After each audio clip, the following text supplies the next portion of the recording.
I think that you have to have. I think we're hitting a critical mass, and definitely, not just. I think we are learning how to do things differently now. I know we've had internal conversations. I think it was like last week we were talking about what's the difference between now and the '60s, right? One of the major differences is there's not like a really key organizing leader or leaders.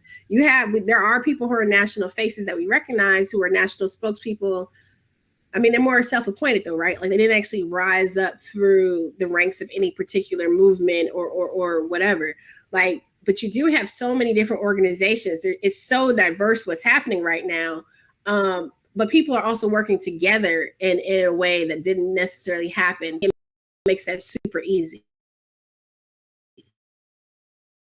all over the country now without. So while I do think that in some ways it seems like it's worse, I just think that it's the fact that we see it in our news cycle all the time. But at the same time, I'm really hopeful and optimistic, and I really do think that we have a way forward.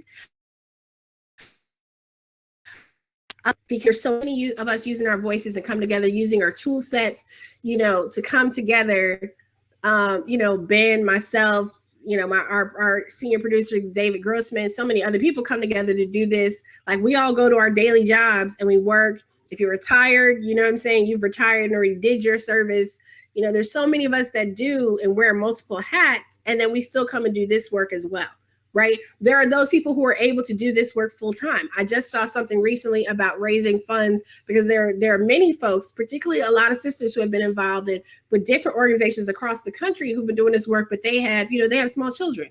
They have to worry about paying for daycare, or they got to feed their families, right? So how do we begin to not only, continue to further this work, but support and sustain the people who are doing it? Because we don't necessarily need people selling out to the nonprofit industrial complex, which is a whole nother story and conversation entirely, because we don't want people to be neutered in their activism, right? Because what is happening right now, it's beautiful, it is raw, and it is really driving the conversation, and it's demanding accountability in a way that I think has not necessarily happened before.